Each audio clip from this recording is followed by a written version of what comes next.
Okay, welcome back, everyone. Welcome back to the Optimizing Incentive Summit. It's great to have you all with us. So we have just heard from Amy Bassano, the Deputy Director of CMMI, about the importance of aligning incentives with health. In order for us to move forward, we also need to understand key events that took place to shape our current system. So take a step back. And in order for us to take that step back, we are just thrilled to have two incredible thought leaders in this space joining us on our stage, Dr. Bob Crittenden and Dorothy Teeter. Before I ask them to join the stage, I do want to give everyone a reminder that we have a graphic recording artist, Sarah Goon, who is joining us from Ink Factory. She's here today to take live visual notes. Now, she did not share her screen during our keynote speaker, but she will be sharing her screen during this segment of today's events to put our words into some pretty beautiful and magnificent art. So when Sarah is sharing her screen, that's hard to say, when Sarah is sharing her screen, feel free to adjust your screen for what works for you. All right, now I am pleased to welcome Dr. Bob Crittenden and Dorothy Teeter to our stage. Bob and Dorothy, feel free to share your video and unmute yourself. And we are going to take a brief history, a brief dive into the incentives of healthcare. I will be monitoring the Q&A, and I'm going to be trying to keep up with Bob and Dorothy. I will be monitoring the Q&A. Feel free to type in questions as you have them, and I will weave them into this discussion. This discussion is going to take us to 11:15, and let's go ahead and get started. All right, Bob, Dorothy, welcome. I'm so excited to have you joining us today for all of this. I'm going to start with Dorothy. And by the way, everyone, in your attending guidebook, you can read up on Bob and Dorothy and their impressive backgrounds. Dorothy, we'll start with you. Good morning. When we say incentives, quote unquote incentives, what does this mean and who is being incentivized? Well, that's a really, really great question. And I was thinking last night that I've been so focused on financial incentives. And I think it's a point we want to come back to at the end of this session. I started thinking, well, there are actually other kinds of incentives too. There are, in addition to economic, there are also moral incentives. You know, what's the right thing to do? And there are also incentives that relate to social good for everyone. So I think for the purposes of this discussion right now, as we're going through sort of the history of incentives, the focus is really going to be on the financial or economic incentives, and those relate to the levers that the people that are paying for care or those that are providing care or patients that are receiving care use to improve quality, cost, and also patient experience and better health for the population. Now you're going to see through what Bob and I are going to go through that this started out just with let's just manage the costs. And then you suddenly begin to realize how much more complex it is. But one of the things to think about when you're thinking about levers, I believe, is money really super matters. I mean, if you can't, I've come to agree, believe in myself that even though doing the right thing is always the best thing to do, money and the way the incentives are structured to do the right thing is really important to get that right. Because if you get it wrong, you end up going off down the wrong trail. And you'll see some of that, I think, with what Bob starts with and, you know, the history of this and what I add into it. So incentives are really, how do you use, for this purpose, economics to incentivize the best health and the best cost performance and the best quality of care and patient experience for those that are receiving healthcare in our current system. For a patient, an example might be an employer might say, you know what, you can have a lower monthly premium if you choose this more narrow but definitely quality network for your services. So there's an incentive to do that if you so choose. For a provider, it may be, if you hit your quality targets for making sure all your pediatric patients are immunized on time, and then you can have a bonus, or your team gets to have extra money to continue to invest in their practice.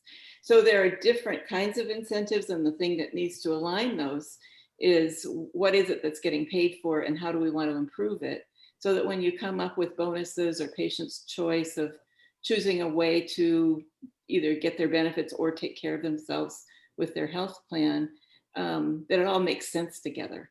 Otherwise, you can end up again with arrows going in all different directions, and providers are getting paid for taking care of blood pressure, but the patients have no idea that they are hypertensive. I mean, it's just, you got to make it all match up so that you get to the right place.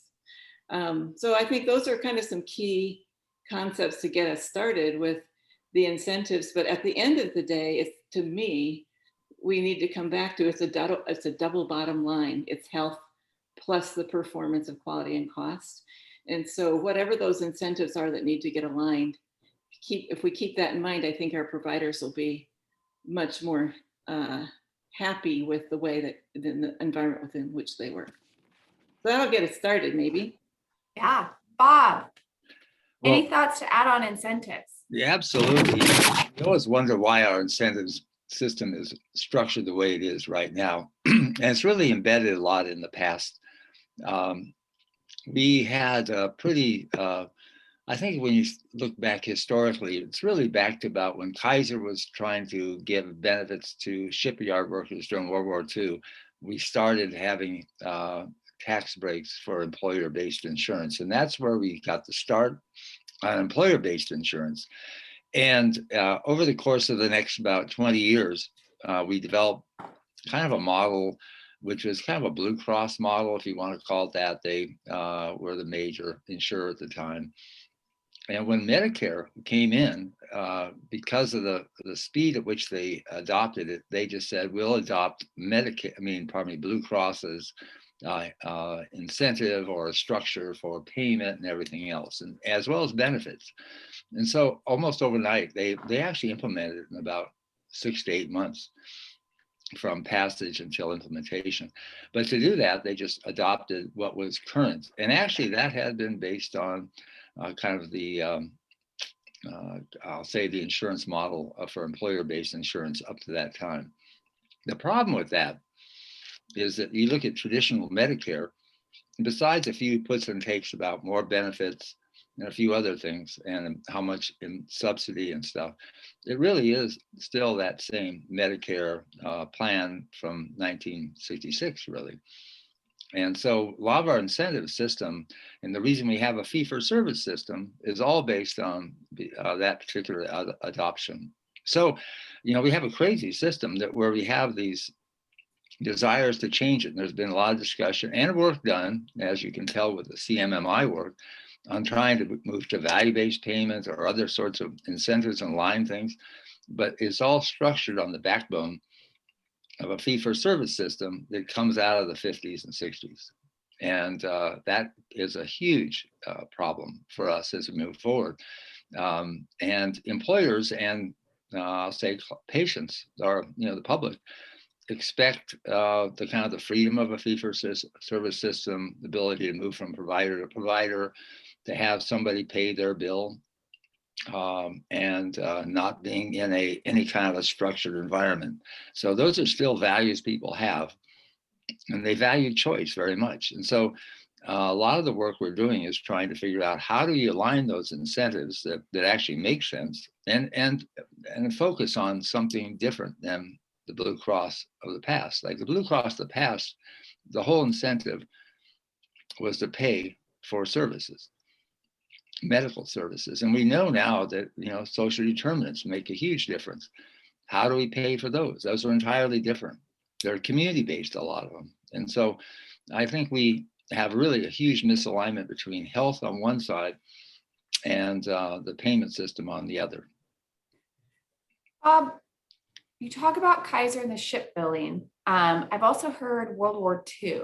Can you ground us in that segment of the story? That was World War II that was during World War II, and Kaiser was trying to attract labor actually to Richmond, California, where they built a lot of the Liberty ships, and there was a wage and price freeze. So they tried to figure out how can they attract people, and Kaiser himself went to Roosevelt and said, "I'd like to not change my wages because that's frozen, but I want to provide a benefit which would be a health benefit, and I want that tax free." And that started the whole idea of tax deductions for healthcare. Got it. Okay. My internet froze a little bit, but I think I'm with you. I'm back with you. Okay. So that was back World War II Kaiser. And then we're talking about the 1966, 1970. A lot of things have happened in the 70s, 80s, 90s. So talk to us about how the 1970s shaped where we're at from let's start at a policy angle if we can. I'll throw a quick one in, and I'd love to share the stage here. In the early 70s, there was a big movement towards managed care, and they actually, I think Nixon was pushing it, and Moynihan was helping him do that. And that's where they have, I think this state actually had, we had group health at that time. There were a few managed care companies. They were mainly, though, we call traditional managed care in the sense of like Kaiser, group health, Mayo. I think there was one in the Boston one, I think it was Health Partners, whatever the name of it. I think they were doing a lot. And there are about 6 or 8 major ones. But that never really took off at that time. I think the biggest change was starting in the 70s. Maybe I can have Dorothy talk about the DRGs and stuff like that, because that was the first big change we started seeing. So yeah, maybe I can, Maura, take us through like the next couple of decades with some of the key points, and then Bob, jump in if I have forgotten anything really important. But with the Medicare, I think one also thing to remember is Medicare policy, purchasing policy for the most part to this day is the lead in what happens in terms of innovation and payment reform and incentives. And I think it's because that's where we all started with this, and where the biggest databases are, and where the most money is for the National Congress to look at. But in 1983 is actually when this concept of DRGs, diagnostic related groups, was the first big, in addition to some of the managed care concepts that Bob is talking about. 1983 was when DRGs for Medicare came into being. And there were 2 kind of key constructs with that you'll see, again, threading all the way through. One is that it was a prospective payment system. So you grouped hospital diagnostic groups. So if you're in the hospital for, a heart attack, for example, I'm not going to get super technical, but there are different buckets of services that go into taking care of somebody hospitalized with a heart attack. And so then when Medicare started paying, they would contract and say, instead of every little piece of service that you provide, from a Band-Aid to a surgical procedure, we're going to bucket that all together. It was sort of the first construct of a bundle. And the other concept that's crept in there was prospective payment. So they would be projecting ahead based on past utilization, what the payments would be going forward. That was a huge deal. And one of the things that jumped out of that, which I think to this day we're still struggling with, is health systems saying, well, not all heart attack patients are created equal. I mean, literally. So they didn't call it equity, though. They called it managing their financial risk. But really it was, a poor person without having had a lot of healthcare access in the past, arriving at a hospital with a heart attack is going to take potentially and probably more resources to care for than, say, Bob Crittenden that showed up with the same thing. So that to me is interestingly where even though we never called it that, where equity constructs started, and they're still with us. And then it was 1992, which I didn't realize it was, I mean, after DRGs, that the Medicare fee schedule went into place and that was how to pay doctors and hospitals. So it was a service. It was paying for service, literally, that's what it was. It was the first level, and that's where all the lobbying went, is let's pay more for each service. So a few years into that was when the discovery was made that paying in that kind of a way incentivized more services. Oh, if we get paid for each one, let's do more. And this, by the way, lobbied to get paid more for each one. So the way the system started fracturing then was the way it continued to expand in terms of more and more costs that was uncontrolled. So, you see that beginning piece of that. So then in the late 1990s, it was like, that's when that managed care really kicked in. Like Bob was saying, it started earlier. We're going to start paying not fee for service. We're also going to pay for the quality of those services. So if you don't do a good job, we're not going to pay you. This is all Medicare still. And then in 2004, that's why this is slow and fast. That's when they started saying, okay, we're going to also incentivize you. We're going to pay you differently if you perform better. So you can see this kind of gradual, opening up of the realization that fee-for-service is never going to work. By the way, it still doesn't work. But then we've tried so many things since then.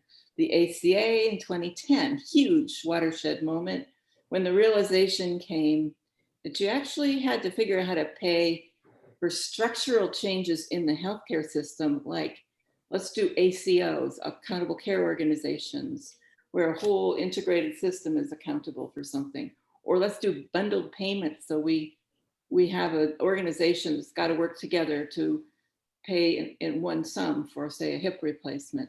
So it was not until 2010, actually, that the structural pieces of the healthcare system itself matched up with the quality performance, started to merge together. And then again, risk there. So a different kind of risk, but the same construct. How do we make sure that a hip replacement is a hip replacement, and all of the elements from physical therapy all the way through rehab, not just a hospital base, but the whole set of services work together. And then in 2015, also, Bob, I didn't realize this was so late. This is all Medicare, but in 2015, Medicaid started to say, hey, wait a minute, we're going to experiment in a very different way than Medicare. And we're going to start paying for delivery system transformation that links into the community. So it wasn't very long ago when all of the social determinants and the constructs of, geez, if somebody and a patient, if you can incentivize a health system to work with community, and you pay differently for housing or you pay differently for behavioral health, then you're probably going to end up with better outcomes for cost, quality, and health. So that was Medicaid. And I think that's where the combination of the structural pieces of Medicare with ACOs and bundles combined with what the Medicaid was going, whoa, if we're trying to incentivize better health, we have got to include everything we know about social determinants and start experimenting and innovating in that area. Yep. So that's where CMMI started funding states to do some more innovation there. And So Dorothy, can I build on that, Dorothy, a little bit? yeah. It's true that in fact, the Medicaid and Medicare have been the main backbone of innovation in healthcare. Back in the days of the DRGs, first it started with Medicare, it went to Medicaid, other state services, and then finally the private sector picked that up. That's right. The interesting thing is that this is all built on the fee-for-service backbone. In other words, what charges, what data, and everything else. And what happened, I think, in the and it really depends, when we started talking about social determinants, is people have been working on things like value-based payment entirely.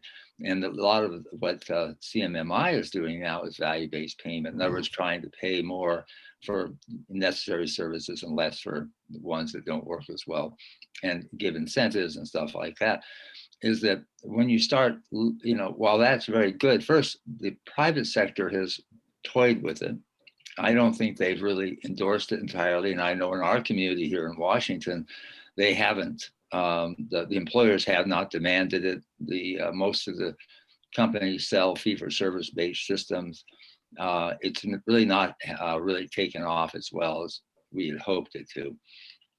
But then the wrinkle is that when people start realizing that the health, since we're really trying to, our product should be health and not just services, health care services, that health is really dependent on a lot of things besides healthcare services. In fact, that's a small input to health. And so how do you, all of a sudden, when you're working on a system that's very narrow, paying for healthcare services, how do you actually impact health when it may be housing for a vulnerable population? It may be good working conditions for somebody, an employed individual. It may be a number of things that actually impact their health. And I think that's the challenge we have right now. The big challenge is how do we improve health? And I think people are talking about it, and there are models for incentives in that area, but they are really not proven this time. And people are pretty skeptical. And since I think the public sector, Medicaid, and Medicare are thinking about it a lot more, I think the private sector is cautious and concerned about what they're really going to pay for and how broad and how expensive that'll be. Yeah, and adding to that, one I saw just yesterday from somewhere within CMS, I don't know if it was CMMI or some other place, they now have guidelines for the first time published, screening guidelines for how you screen patients for social needs like housing, food, transportation. So to your point, that's the first time that we've actually seen codified by CMS what a screening tool could look like that you could integrate into practice. Yeah.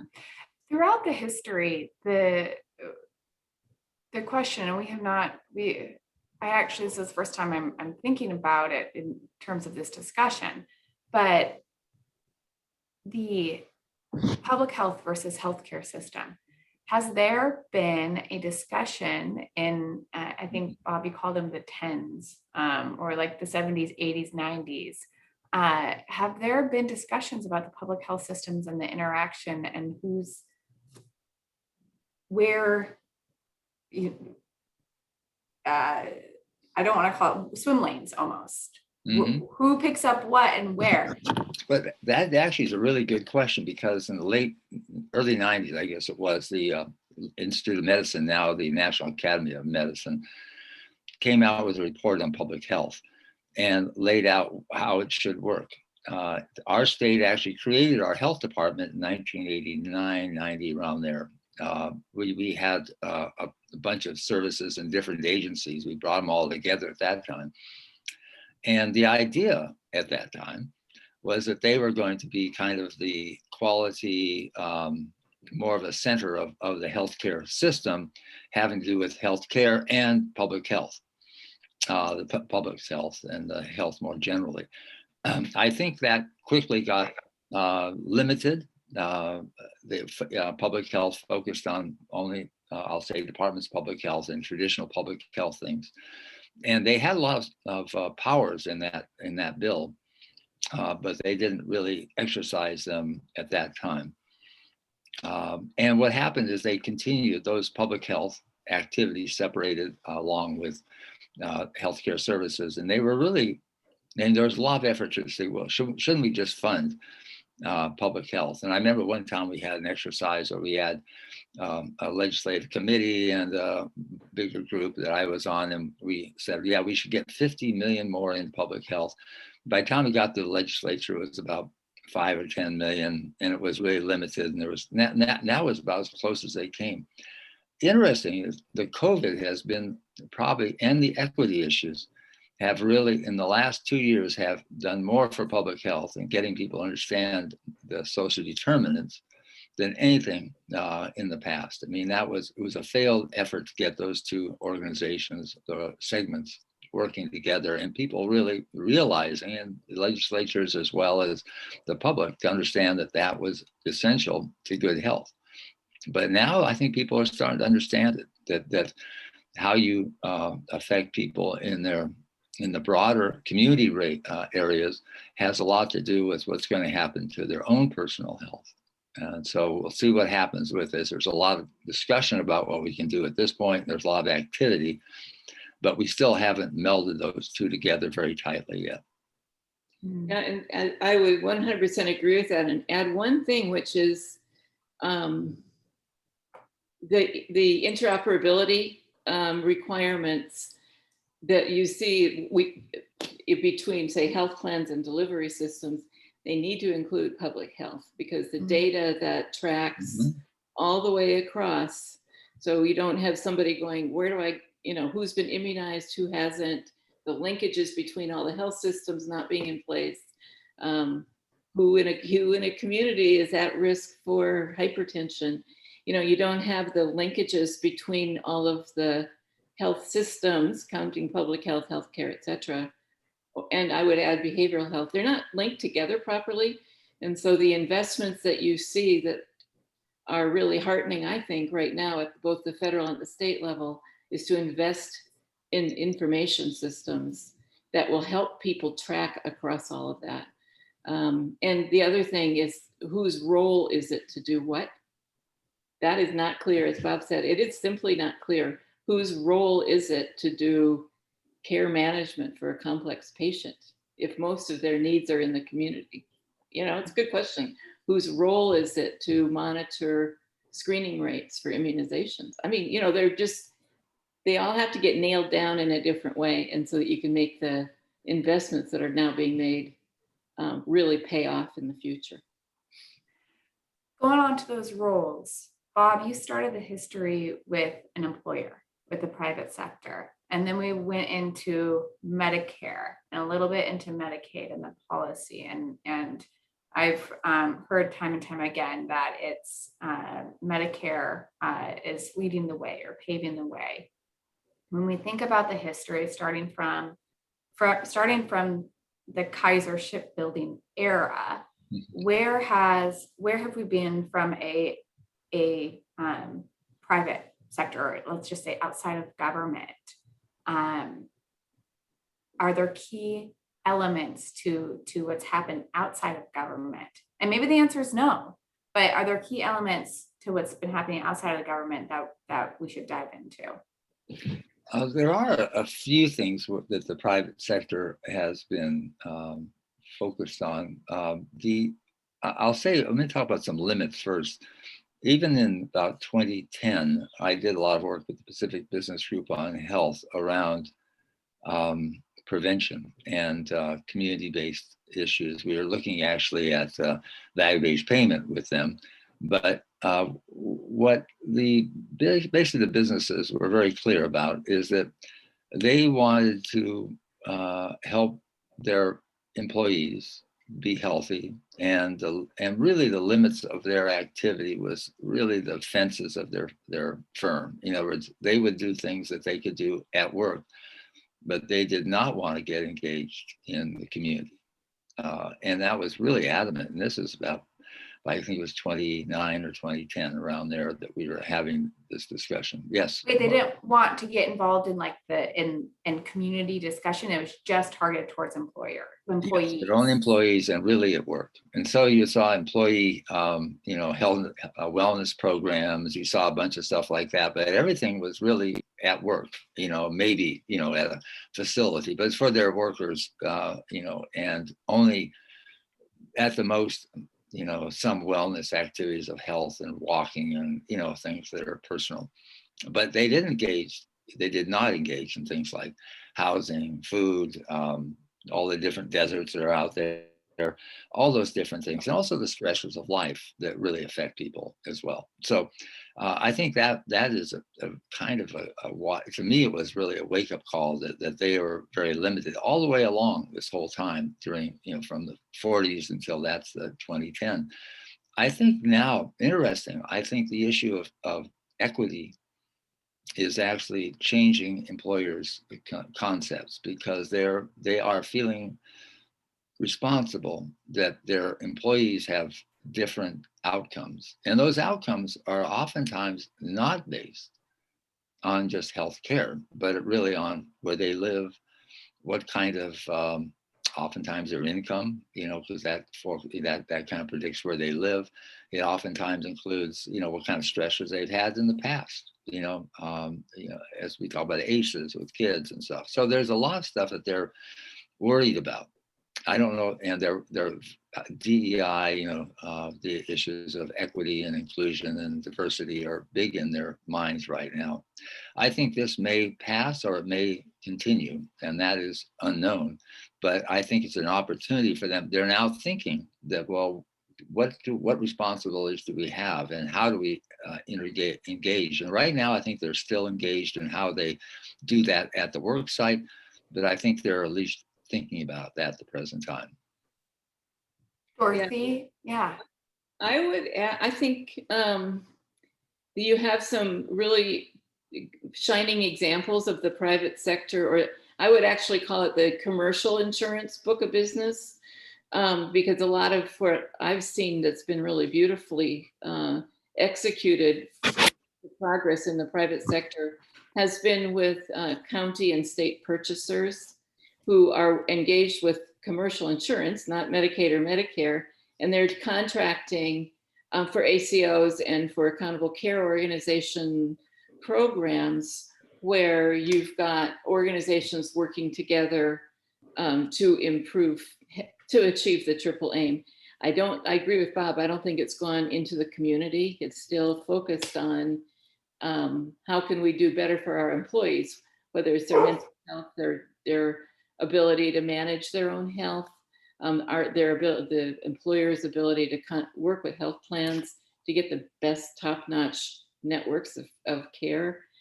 So there's a lot of work that's actually going on there in terms of improving care in the triple aim per se, but not the population health piece of that as much, and using social determinants. I haven't seen as much there, but I think it's, as they realize, oh my gosh, we've got employees in our system that aren't coming to work because they're not paid enough to buy healthy food, or they can't get transportation. There is more of an awareness of that, but I think that first step that's been taken is really more collapsing in a good word, converging, I guess, around let's get some really top-notch performance for our own employees, anything we can do to leverage those health benefits for their well-being, as well as the productivity of the organizations that they work for. So I think there's work going, and I think health plans actually on the commercial side are very engaged. And I think in the state of Washington, you've got over the last, say, 5 or 8 years, maybe, there's been tracking within the healthcare authority on the road to value, I think it's called, or something like that. But you can see over time the shift from that fee-for-service all the way to much more, population-based payment models. But it's slower than you would hope. And Bob, I remember you and I both going with the governor not too long ago, actually, to a CEO roundtable, business roundtable, on how to do more with their healthcare dollars. And I think it's so complex for them, and they're depending on their health plans to figure it out. Right. For them. I do want to build on that, because that's indeed the case. The issue of like ACOs come up. Can we structure healthcare differently in the payment structures? And I think if you look in a big picture, that an ACO that just is a insurance company construct where they pay a little bit differently probably is not as successful. The ones that I've seen that are more successful is when it's truly the providers and the plans work together and have a payer that actually incentivizes and supports them to do it, but they work together to create a better mousetrap, you want to call it, more connection, more incentives that are aligned with the providers and the payer and with the patient, so that you have I'll say, a culture there that actually is going the right direction. I think it's very hard in a lot of communities where you have, like as a physician, you end up having, 3 or 4 major payers, and each of them kind of is doing something different. You don't get that alignment, because the doctor, myself, when I was working, I couldn't change to just one when I had, 80% of my business doing something else. We had to run the practice to kind of find the, say, a golden mean, if you want to call it that. But where you have a high density of I'll say, of patients, or large market share doing something, then you actually can do that. And I think Kaiser was successful in a lot of places. It's worked. I think there were some Blue Shields down in California who did a good job with that, where they actually worked very closely between all 3 groups and developed models that actually did change the incentives on the healthcare side, healthcare services side, but they did change, and they did, drive costs down, improve outcomes. I think in a system where you have many payers and many provider groups that all overlap and are different, it's very hard to find that alignment.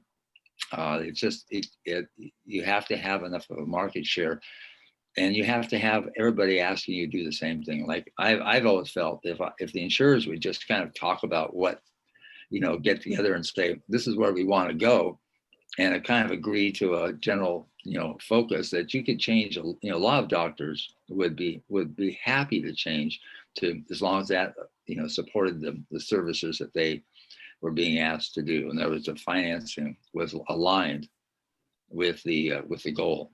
But at this time, even now, it's very hard to get that kind of agreement, because one company will say, we want to do this and we'll pay for this, and the other company will do something differently. And one of our efforts, Dorothy, remember, was trying to get the measurements aligned. In other words, what are the goals that we're working on? And Dorothy's organization put together a big process where we got everybody to agree on the measurements, or the issues to be measured and how they're measured, which I thought was really good. And it was my hope there was we could decrease them, the number that everybody had to use, as long as we aligned, so a physician or a hospital or whatever could focus on those things that were most important. And I think it did help us that way. It wasn't the solution entirely, but it was certainly going the right direction. Yeah, I was just thinking about that same thing, that in terms of alignment, the common measures for the state of Washington, they weren't legislated. And so it was more of a voluntary, everybody worked together. But, if you look at many, probably at least half the contracts in the state of Washington between health plans and delivery systems, the measurement of performance that they get paid and they're at risk for comes from that common measure set. So I think but what's not in there, there are some population-based measures in there, like immunization rates, for example. But again, it's who's responsible for it, right? So I see that's ongoing work in the state. And, I think our vision was that would be a much more rapid transformation. It was actually one of the things that the CEOs of the purchaser group had asked for. Can we all rally around a common set and a common contract? And we have, I know that that's all offered to different insurance company employers, but I'm not sure that they all use it. It's just tough because you've got a fractured system.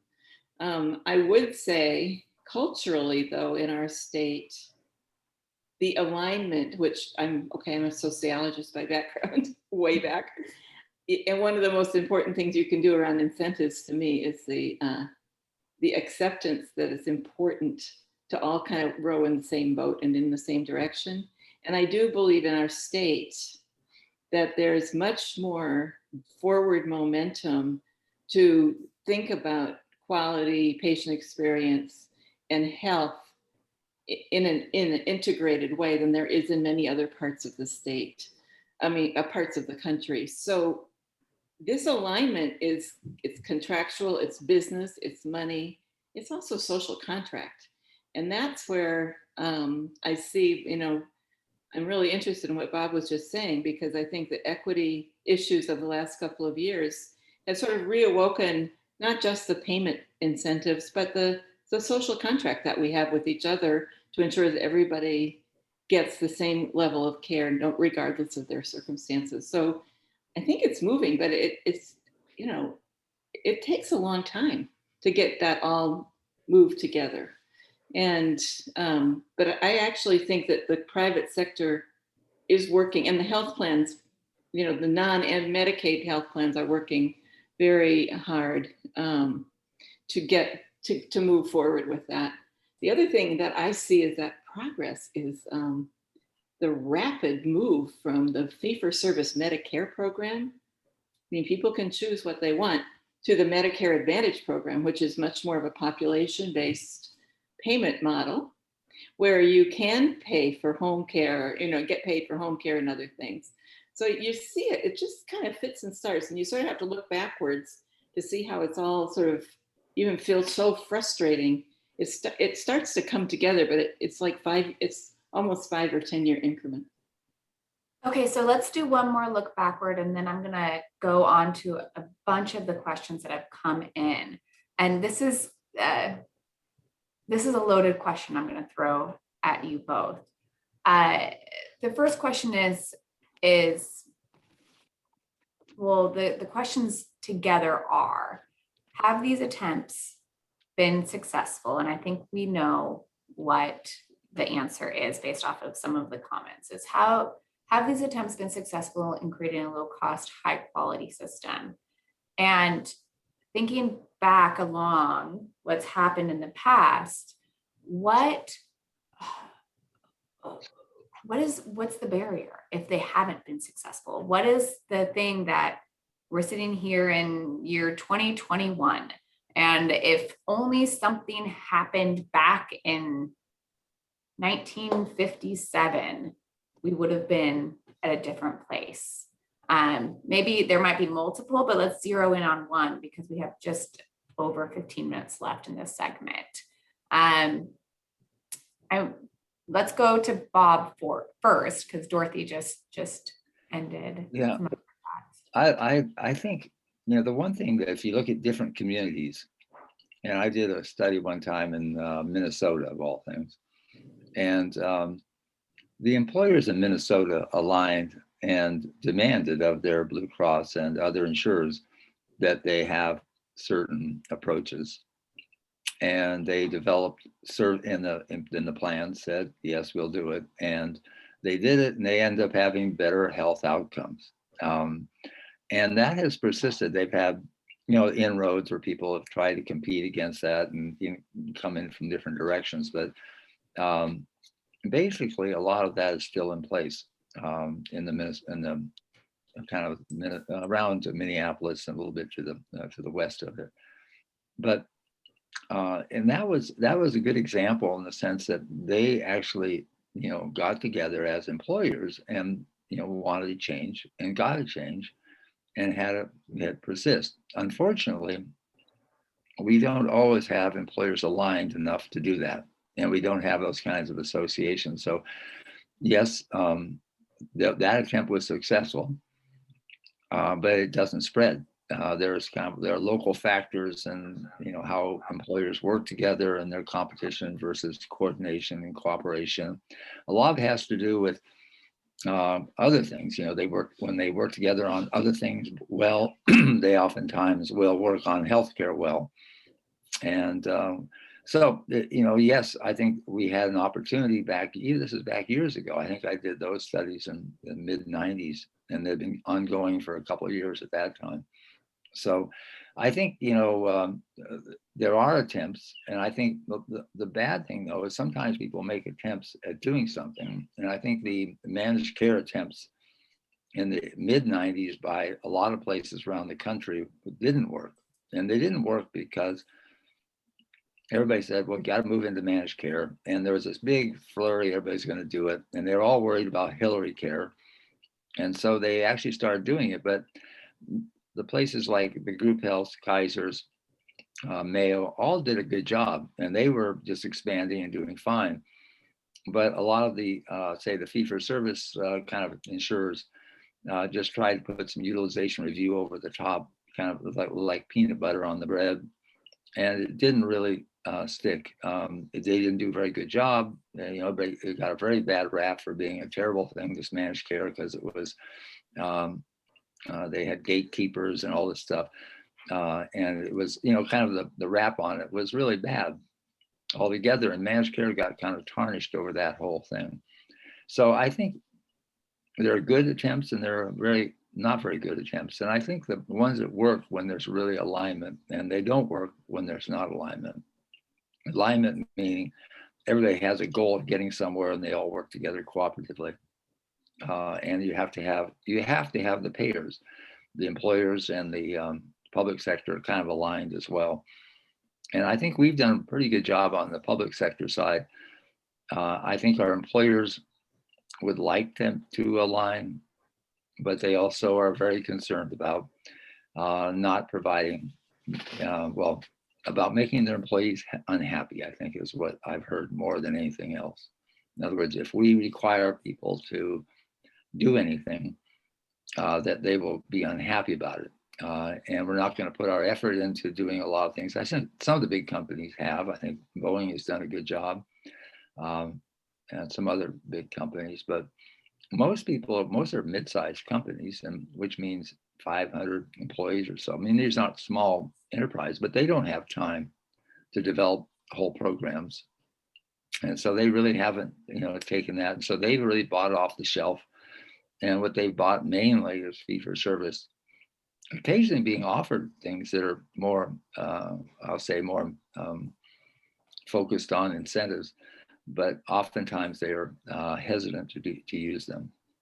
So there are some good examples of attempts that have worked around the country. There are some of the things that have worked here having to do with managed care companies or traditional, the group health, Kaiser's of the world. And there are a lot of attempts that have failed. Mm-hmm. Dorothy? Yeah, it is a loaded question, and there's so many thoughts that kind of jump into my mind. It's a good question.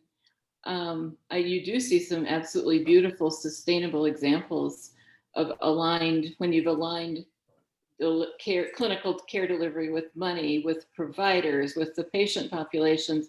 And they are places like Cleveland Clinic, Mayo, Kaiser, who have, you know, managed, and they did a beautiful job during COVID as well, because they knew who their patients were and where they were and how to get to them, et cetera.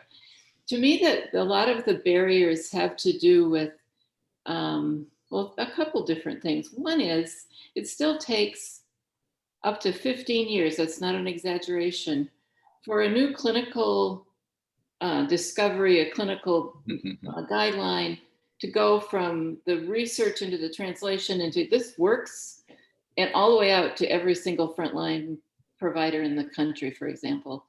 So the slowness of, that's why we need money to help with the push, because if you just rely on the kind of usual way for clinical care to improve health or quality or whatever else, it takes just plain old forever. Now, if you push it with money, you can get there a little faster. But I think the replication issue is really important one.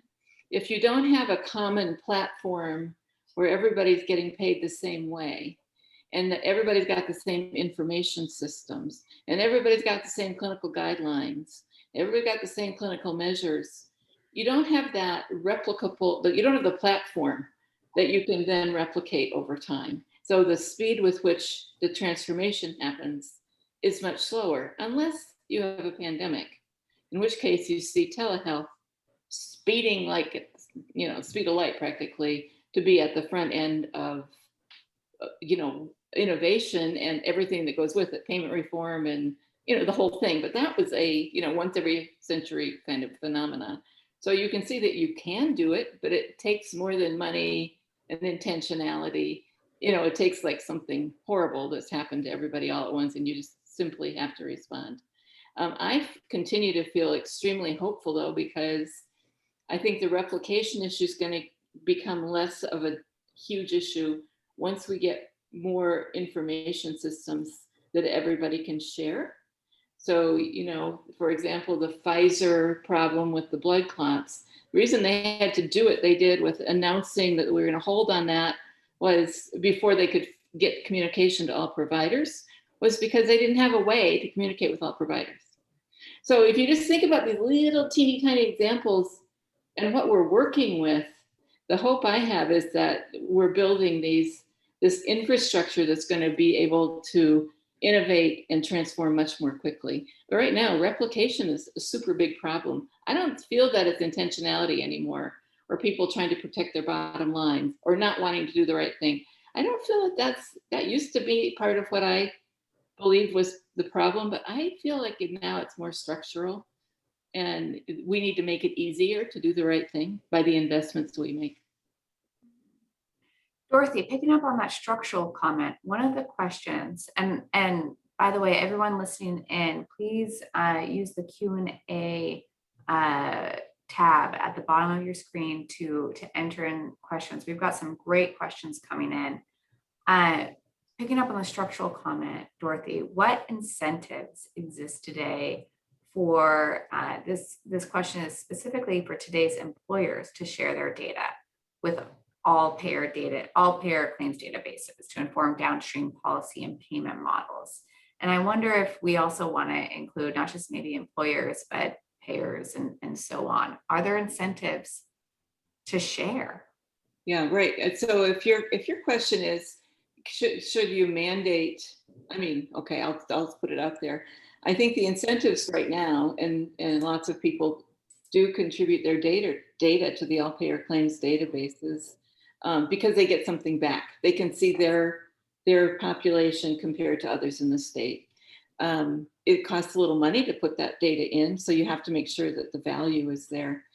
If I were the Tsarina, I would say we all need to, it has to be mandated that people put their data in. It can be blinded and all the other stuff, but you have to be able to see what's going on as a state in order to continue to do that replication process. So I don't think paying people to do it is a great idea. I think requiring it may be at the end of the day what has to happen. Right now in our state, there's a tremendous amount of that data. It's maybe I can't remember how many covered lives are in the APCDs in our state, but it's a lot, and you can create all kinds of information from those to push for continued transformation. But I think if you want to do something fast, and now that we've got a proof of concept, to me, it's, let's just push it and ask it, it'd be a legislative push probably to see if we can get everybody to share their information. It doesn't have to be shared like Morris data or Dorothy's data. It has to be just population level. So again, public health can see what's going on as well as the healthcare system. All right, we've spent a lot of time on the purchaser or the employer. We have our 5 points panel coming up next. So we've got, patients, providers, payers, purchasers, and policymakers. We've talked a lot about policymakers. We talked a lot about purchasers. We've talked a lot about payers, not so much on the provider or the patient lens of this discussion in the historical context. One of the questions that we received is, why don't we talk more about patients as a financial stakeholder? There is more to this question around aligning what matters to the patient. If a health plan member is tied to an employer group and has a parent on a Medicaid Advantage plan who is suffering from a serious illness, increased costing, this is a great question, but I'm going to summarize how might the payers come together to provide support for each of these patient stakeholders. Answer the question in terms of the patient as a financial stakeholder. And Tanya, your question is fantastic. And I think we can also get into it in our next panel as well for the 5 points. Dorothy, you just answered the last question. Bob, let's start with you. Patient as a financial stakeholder. Yeah, absolutely. And I think that we used to, this historically, I'll just a little bit, but historically we didn't require patients to pay very much. They had little, but they were, the old insurance system was that you would have a charge. The insurance company pays so much, and then the individual paid whatever was left over. Initially, when I started practice, that was usually a small amount, except for hospitalization. Now, with the way the insurance is structured, we started putting in copays because that was supposed to direct people. And then we found that, copays on a lot of things were kind of bad idea, like on prevention. Maybe a copay, but individuals didn't mind copays as much as the premium cost. So they, we're like the basic health plan, we put in copays to bring the cost down slightly, which helped more people enroll. But what happened then, we started doing deductibles. And then everybody started talking about having skin in the game and stuff like that. And what we found was that people who had high deductibles basically acted like they didn't have insurance as long as they were going to stay under the deductible. And if they knew they were going to go over the deductible, they acted like they had insurance from the first dollar. So it actually did the exact opposite of what people wanted. It kept people from doing, I'll say, the small things that kind of keep you healthy. And then then they spend everything if they could, if they were going to be sick and it was going to be expensive. So the incentives were really backwards, and we still have that. You look at the exchange right now, a lot of high deductible plans, because that's the way, and they have nothing to do with health or anything else. They have everything to do with bringing the premium cost down and making it affordable for normal people.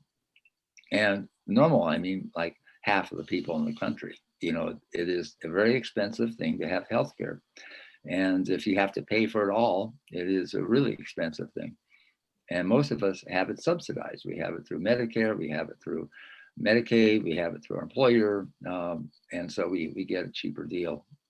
And so anyway, the incentives really for the individual are really backwards. They have been traditionally.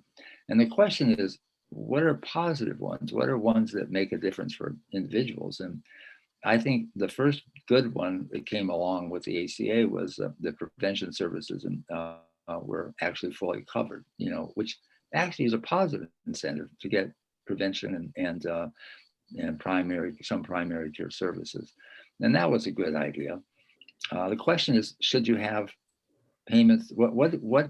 What do you really want an incentive to keep somebody from doing? And that is probably overusing certain services that aren't necessary.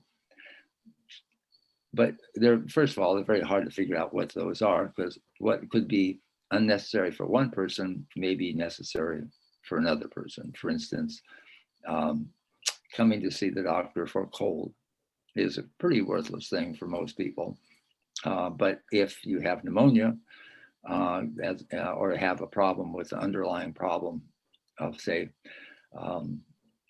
diabetes or something like that, where you could actually get sicker because of this, then you would you want somebody to come in for a cold. So, it's a difficult thing to do. So I actually think there's always a fight about how much you put on the individual and how much you don't. And I think in this situation, probably a small amount of payment, incentive may be good, maybe helpful, but I think large amounts are really just punitive, and they just keep people from getting services. And I think it's really a balance. The ones that work, I think, are small fees for outpatient services, especially ones that aren't prevention. And there's nothing really, most people can afford small, copay. And maybe a larger copay for going to the hospital, but not exorbitant. Once you get to the area of $1,000 deductible, and now, a lot of the plans are $6,000 deductible, which means it's just catastrophic. All you're really doing is saying, well, if you're going to keep you from going entirely poor, you'll just have a big bill if you get sick. And I don't think that incentivizes anything anywhere, and it's just a cost shift. And I think that's the problem we have, is that most of our incentives for individuals are cost shifts and not linked at all to health or healthcare. We've run out of time. We're at 11:15. I knew this was going to happen. I am going to ask both Dorothy and Bob to think about one last question as we close out the brief history, as we've brief skim over history of incentives. Dorothy, starting with you. So our next segment is our 5 points panel. I want you to think about where we are today. And in a sentence, how would you describe where we are?